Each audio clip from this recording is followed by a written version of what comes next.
Hello guys, so in today's video I want to show you how to animate this text. So this is like discount text. Create your text, style it wherever way you want. So after creating the first text, press enter. Next line, write the next version of that text, then the next, depending on how many times you want it to keep changing dynamically. Then you turn the whole text to frame by clicking on frame selection. Then you drag the height of that frame to be the exact height of each line, like the perfect line of text. Then you click on clip content to hide the other excess lines or the one that should be hidden, so leaving you with the first one. Then go ahead and duplicate that frame into, to me I will duplicate into two places because I want just three versions of this. So just I'm bringing them down for the sake of, for me to be able to access everything clearly. So the next thing I will do is, for each of the version I will click, for example for the second frame, click inside of it, press my up arrow key, move it up until it gets to the next text that I want to display for the next should I say round or iteration of that effect. Then I'll go on to the third frame as well, click inside, then drag it up the same way with the other one, like I did for the other one too. So I'm dragging this up to 70%. So I have all my lines of text, right? The 30%, 50%, and 70%. So I'll confirm that everything is okay, and then I'll just go ahead and highlight um the the three frames into one.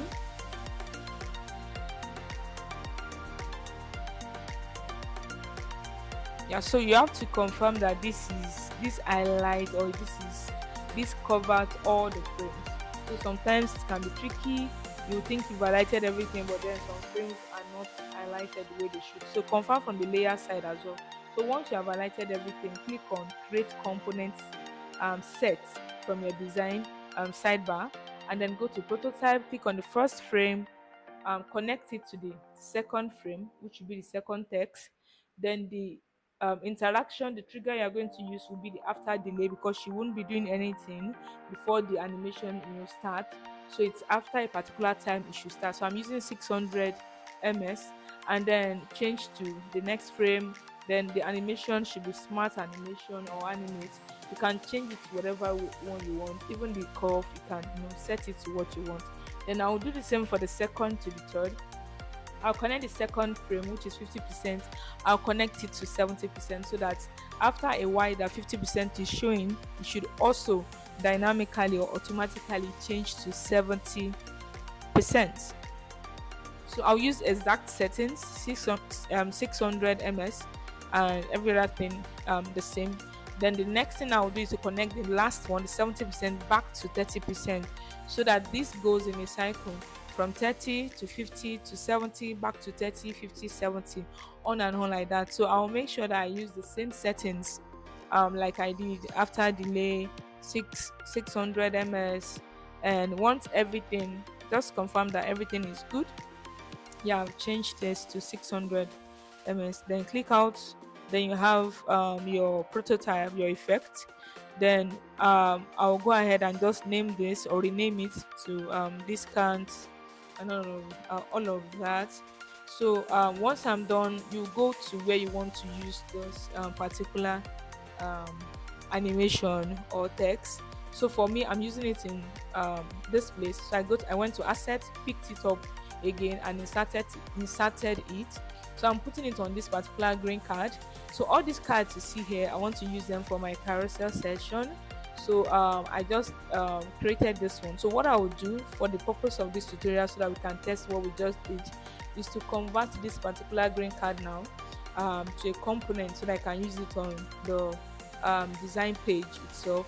So I noticed the height of this image is kind of higher than the card, so I will just crop. I'll go ahead and crop the image, right? So I'll click on the cropped from the two here, then crop it to fit the height that I want. Yeah, so that's it. We have that.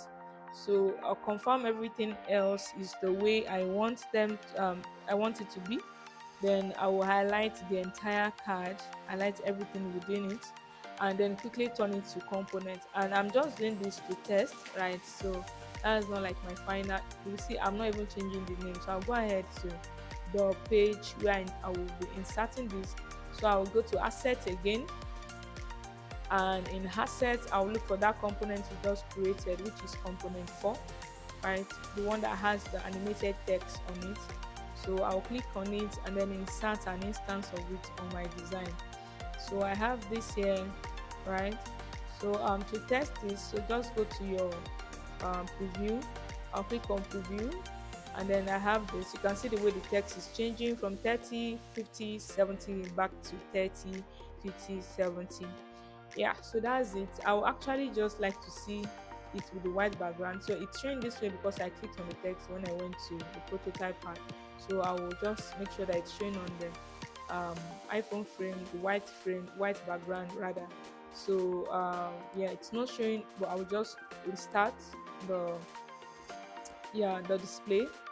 So when I restart, that should show. So I'll go ahead and click on restart now, and then you can see 30, 50, 70%. So it looks a little bit too big, I don't know, but then I think it needs to be like that because this is an e-commerce app I'm trying